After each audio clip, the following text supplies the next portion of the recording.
오늘은 하나님의 부르심과 인도하심이라는 제목을 가지고 말씀의 은혜를 잠시 나눠보려고 합니다. 우리가 살아가다 보면은 내가 생각했던 계획대로 되지 않는 것들이 많다는 사실을 깨닫게 돼요. 그래서 이번 우리 기말고사 기간 때나 취업이나 실기를 준비할 때도 내가 이번 시험에 꼭 등급을 올려야지라고 생각으로 열심히 준비를 했지만 내 생각대로 되지 않는 적이 있을 거라고 우리 그런 경험들이 있을 거라고 생각을 해요. 또 시험 기간 가운데 내가 조금 쉬면서 있어야지라고 생각하면서 이제 쇼츠나 릴스를 보다가 조금만 있다가 일어나야지 생각했지만 시간이 금방 가버린 적도 있을 거예요. 내 삶뿐만 아니라 앞으로 일어날 일들을 예상하는 것도 우리가 어렵다는 것을 알 수 있습니다. 지금 또한 장마 기간이잖아요. 요즘은 과학도 많이 발전했고 또 기상청에서 슈퍼컴퓨터가 있어서 기상을 잘 예측하지만 우리가 기상 예보를 보면은 현재 날씨와 가끔 잘 맞지 않다는 때가 있다는 것을 알게 돼요. 이처럼 우리의 삶은 계획대로 되지 않을 때가 많이 있습니다. 그 이유는 우리가 세상에 일어나는 모든 일을 알 수 없고 정확하게 예측을 할 수가 없기 때문이에요. 그뿐만 아니라 현재 일어나는 일과 그 일의 의미도 완벽하게 파악을 할 수가 없어요. 오히려 완벽한 계획보다 뜻대로 이루어지지 않는 계획이 우리의 삶에서 더 자연스럽다고도 말을 할 수 있어요. 그런데 이 세상에서 모든 일을 완벽하게 계획하시고 이루시는 분이 계세요. 그분은 우리가 잘 알고 있듯이 바로 하나님이십니다.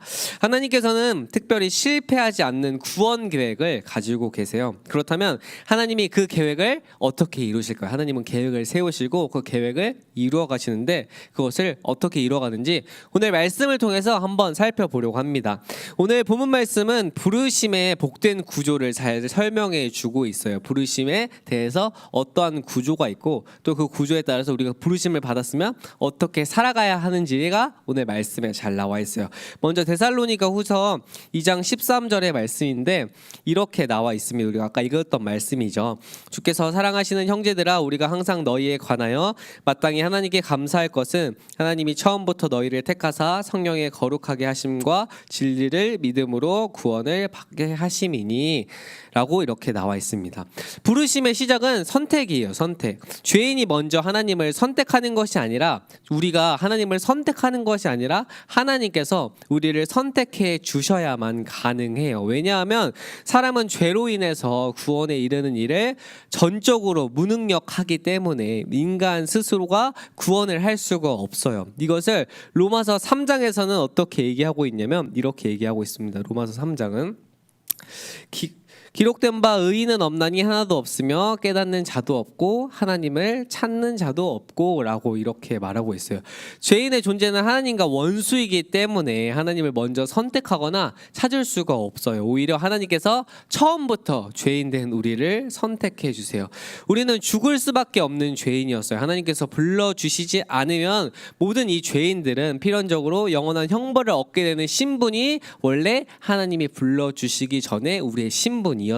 그러나 하나님께서 자기의 사랑과 은혜로 우리를 생명의 자리로 불러주셨고 한 영혼이 구원받는 것은 오직 하나님의 은혜로 가능하다는 것을 우리가 예수 그리스도를 통해서 볼 수가 있죠.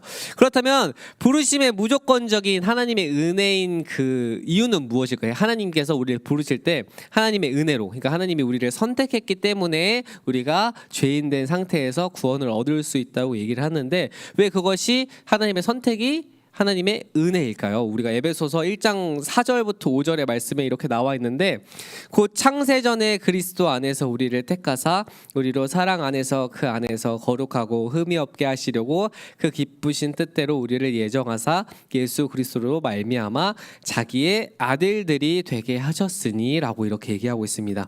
하나님께서는 창세전에 즉 삼위일체 하나님께서 세상을 창조하시기 전에 이 시간을 시작하기 전에 하나님께서 우리를 택하여 주셔서 우리를 하나님의 자녀로 먼저 선택을 해주셨어요. 그렇다면 그 부르심의 조건이 무엇일까요? 하나님이 선택할 때 어떤 조건이 있을 텐데 그 조건이 무엇일까요? 내가 뭐 키가 크기 때문에, 내가 뭐 잘나서 공부를 잘하거나 돈이 많거나 뭐 부모님의 신앙이 대단하기 때문에 이런 조건이 있어서가 아니라 하나님께서는 그저 우리를 사랑하셨기 때문에 불러주신 거거든요.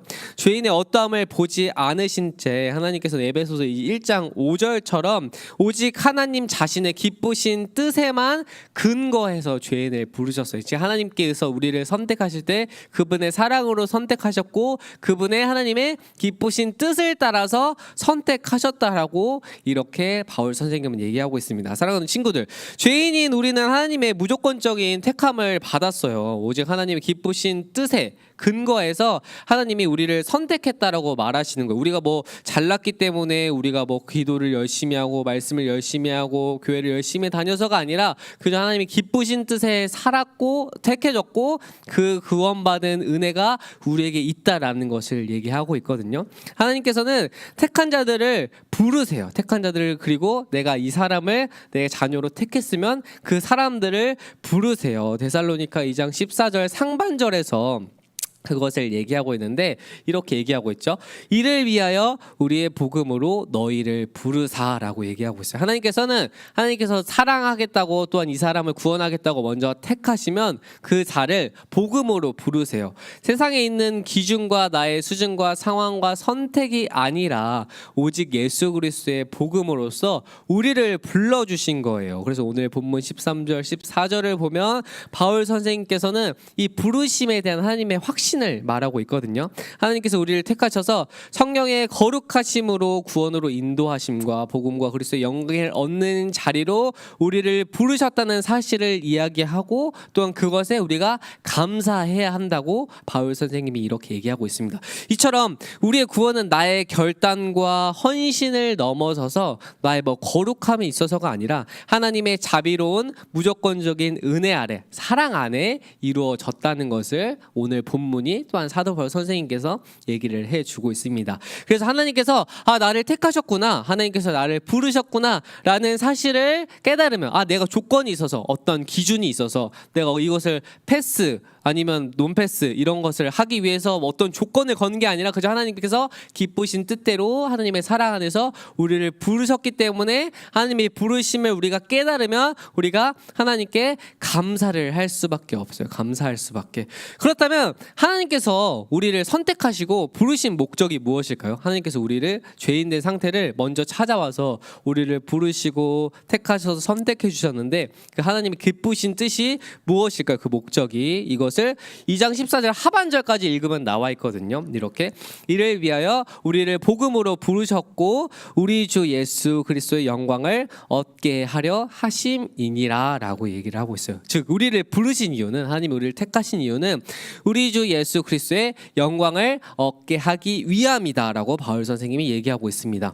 하나님을 알기 전에 인간의 본성은 자기의 영광을 위해서 살아갔던 존재였어요. 그래서 우리가 그 아담과 하와 이후에 사람들의 사건을 보면 가인과 아벨의 사건에서도 어떻게 해요? 가인과 아벨의 사건에서 동생을 죽이잖아요. 왜냐면 그 욕심, 내가 더 드러나야 되고 내가 하나님의 더 사랑을 받아야 되는데 그러지 못하니까 죽이고, 사람들이 이후에도 이제 바벨탑을 세우죠. 우리의 영광과 우리의 이 이름이 이 세상 가운데 떨쳐지도록 우리가 이 큰 탑을 세우자라고 하면서 사람이 이제 죄를 짓게 되면 내가 드러나고 내가 그 세상 가운데 높아지는 게 목적이에요. 높아지는 게.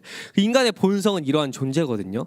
그러나 우리는 예수 그리스도의 사랑과 은혜로 영원한 생명을 그리스도 가운데 얻게 되었고, 그 영원한 생명을 얻게 된 그 이후에 우리는 나의 영광이 아니라 하나님의 영광을 살아가는 게 우리의 목적이고 하나님의 부르시는 그 우리의 소명이구나라는 것을 깨닫게 돼요. 그래서 우리가 이전에는 나의 중심과 나의 생각을 위해서 세상 사람들처럼 내가 높아지고 내가 높은 지위에 자리와 좋은 직업과 좋은 직장과 돈을 많이 벌고 이렇게 살아가는 게 중요한 목적인데, 우리가 하나님의 부르심을 깨닫게 되면 당연히 이것도 중요하지만 그 가운데서 하나님의 영광을 위해서, 하나님이 나에게 생명을 주셨기 때문에, 나를 부르셨기 때문에 내가 하나님의 영광을 위해서 하나님이 기쁘신 뜻이 무엇인지 계속 물으면서 하나님의 뜻을 구하면서 나아가는 게 바로 우리의 사명인 것이죠. 그래서 우리가 그 하나님의 부르심과 하나님의 구원을 온전히 깨닫게 되면은 하나님의 영광을 위해서 살아가게 되는 거예요. 그래서 우리가 이 청소년 시기에 지금 우리가 이제 직업과 직장과 뭐 대학 이런 것들에 대한 고민들이 많잖아요. 이때 깨달아야 할 것이, 우선적으로 깨달아야 할 것이, 하나님이 나를 분명히 이 자리에 불러주셨는데 하나님이 나에게 주신 소명이 무엇인가를 깨닫고 그것을 가치관을 가지고 하나님의 비전을 품고 우리가 세상 가운데 나아간다면 하나님의 은혜와 함께 하심을 경험할 수가 있거든요. 근데 그게 굉장히 어렵죠. 왜냐면 하나님은 추상적인 것 같잖아요. 우리 상황에서 세상의 뭐 직업과 형편과 대학과 성적은 눈앞에 이렇게 문서처럼 우리를 이렇게 판단하면서 딱 하고 한눈에 보이는데, 하나님은 우리 눈에 보이지 않아. 그냥 말씀으로 있기 때문에 우리가 이 말씀을 의지하면 하나님의 영광을 위해서 하나님의 형통하심을 경험할 수 있습니다라고 목사님도 말하고 있고 성경도 말하고 있지만, 내 눈앞에 보이지 않기 때문에 보이지 않는 그 현상을 믿는 것은 굉장히 어렵거든요. 눈에 보이는 것은 그렇구나라고 인식을 하지만, 이처럼 우리가 하나님을 알고 있지만 하나님의 뜻을 따라 살아간다는 것이 굉장히 어려워요. 세상의 가치관 속에서 그것이 굉장히 어려워요. 하지만 그런 상황에서도 우리가 두려워하지 않을 수 있는 이유가 있다고 바울 선생님이 얘기하는데, 그것을 데살로니가후서 2장 15절에서 이렇게 얘기하고 있습니다. 그러므로 형제들아, 굳건하게 서서 말로나 우리의 편지로 가르침을 받은 전통을 지키라라고 이렇게 얘기하고 있어요. 여기서 바울 선생님이 지키라라고 하면서 이제 동사로 마지막을 딱 맺고 있거든요. 이 지키라가 이 헬라어를 통해서 보면은 손에 넣다, 붙잡다, 간직하다라는 의미예요. 이 지키다라는 뜻이. 바울 선생님께서 말하는, 그리고 전통, 이 전통을 지키라고 하잖아요. 우리가 형제들을 굳건하게 서서 말로나 우리의 편지로 가르침을 받은 이 전통을 손에 붙잡고 간직하고 넣으라고 얘기하고 있는데, 이 전통을 얘기하고 있어요. 이 전통이 뭐냐면, 이 전통, 바울 선생님이 말하는 전통은 바로 예수 그리스도의 복음이에요. 예수 그리스도의 복음. 왜냐면 바울 선생님께서도 예수 그리스도에서 변화되었기 때문에 예수님 한 분만을 붙잡은 채 놓지 말라라고 얘기하고 있는 거예요. 우리가 세상 가운데서 의지해야 될 것이, 나도 바울 선생님도 굉장히 똑똑한 사람이고 그 다음에 유대인이었고 또한 그 가운데서 굉장히 지식인이었고 엘리트였는데, 내가 살아봤더니, 내가 하나님을 경험해봤더니 그 모든 것보다, 세상에서 인정받는 것보다 하나님이 더 위에 있고 하나님의 인도하심을 깨닫는 삶이 더욱더 가치 있는 삶이고 더욱더 행복한 삶이다. 그것이 진정한 우리의 소명이다라고 얘기를 하고 있어요. 그래서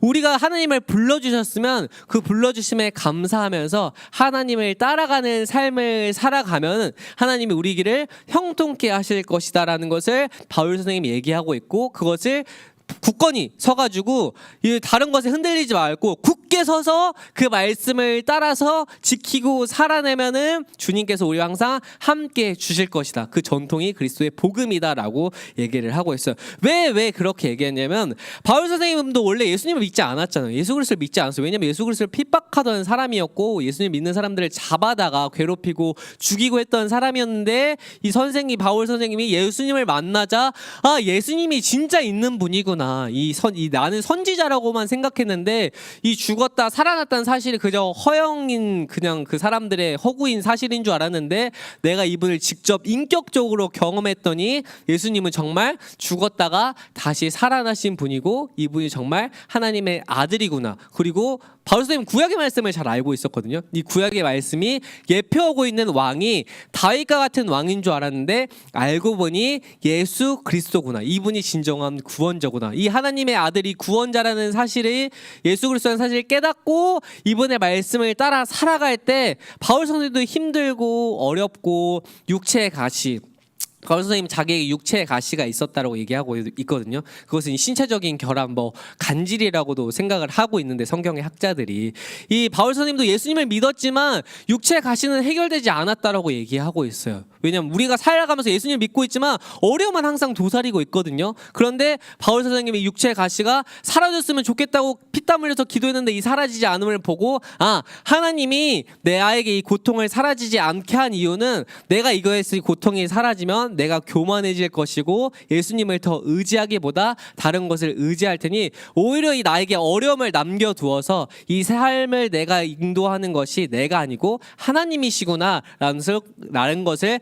깨닫기 하기 위해서 나에게 육체의 가시를 남겨놓았구나라고 이렇게 고백을 해요. 그렇기 때문에 바울 선생님이 이 세상 가운데서 우리가 살아갈 때 예수님의 복음을 붙잡으면은 당연히 세상 가운데 막 형통한 삶을 살아갈 것 같지만 그것보다 우리도 어려움이 있지만 그럼에도 더 크신 하나님의 은혜가 있기 때문에 이것을 포기하지 말고 부르심을 사랑하고 나아가다 보면은 하나님의 형통하심을 경험할 수 있다라고 얘기하는 거예요. 우리는 하나님의 부르심을 받아서 이 자리에 나와 있잖아요. 우리는 하나님의 아까 영광을 위해서 하나님이 기쁘신 뜻대로 부름을 받았고 하나님의 영광을 위해서 그리고 말씀을 지키면서 살아야 할 소명이 우리에게 있어요.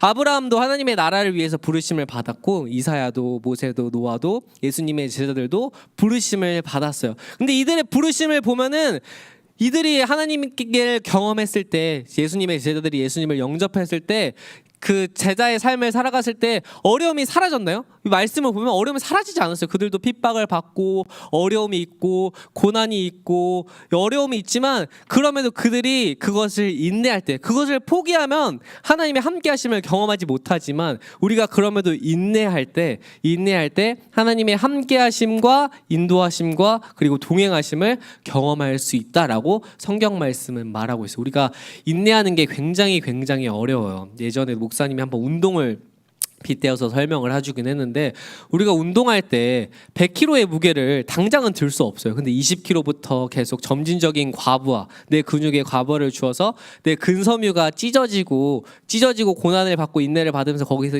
젖산이 채워지고 그 근섬유가 튼튼해지면서 근육이 점점 커지거든요. 그러면서 내가 힘이 점점점 세지는 거예요. 하나님은 갑자기 알라딘의 램프처럼 너희들이 힘을 빵 세게 이렇게 주진 않아요. 이렇게 우리가 인내하고 피땀 흘려서 고난을 받고 이렇게 노력을 할 때 우리에게 더 큰 힘이 생기거든요. 우리가 세상 가운데 주님 저에게 믿음을 주세요라고 기도를 하잖아요. 그럼 정말 웃기게 나에게 고난부터 하나님이 허락하시는 것을 목사님도 경험을 하고 성경의 인물들도 그렇게 고난을 경험을 해요. 왜냐하면 예수님은 우리가 그 가운데 보는 거예요. 고난 가운데 이 사람이 나를 붙잡는지 안 붙잡는지 확인을 하시고 내가 그 고난 중에서도 붙잡을 때 하나님이 우리의 믿음을 점점 성숙해가고 점점 자라가게 하세요. 그래서 우리가 세상에서도 어려움이 있었을 때도 주님의 은혜 가운데 나아갈 수 있음이 우리가 힘들어도 포기하지 않을 수 있음이 당장은 이것이 힘들지만 내가 인내하고 그것을 위해서 기도하고 말씀을 붙잡을 때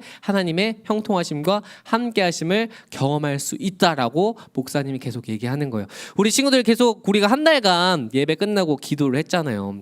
목사님이 기도하는 이유가 말씀을 읽는 것만큼이나 기도하는 게 굉장히 중요해요. 나의 생각과 나의 욕심을 내려놓고 주님의 뜻을 구하는 것 그리고 그 인내 가운데 내가 스스로 하려는 것이 아니라 주님 제가 할 수 없으니 저를 통해서 일할 수 있게 도와주세요. 주님 저에게 제발 긍휼한 마음과 은혜를 더하여 주셔서 이것을 이길 수 있게 도와주세요 라는 그 훈련이 필요해요. 그리고 그것을 내 삶에서 경험을 해보면 내가 정말 기도할 때 주님이 내 기도에 응답해 주시는구나. 말씀대로 살아가려고 할 때 그 기도에 응답해 주시는구나 라는 것을 경험하게 되거든요. 왜냐하면 성경의 인물들이 그렇게 얘기를 하고 우리 기독교 역사가 2000년간 이렇게 이루어질 수 있는 이유는 쉽게 설명했던 것처럼 고객들의 후기가 넘쳐나기 때문에 어떤 상품을 살 때 이 상품이 좋은지 안 좋은지 우리가 후기를 듣잖아요. 어떤 물건을 살 때 상품평 같은 걸 보잖아요.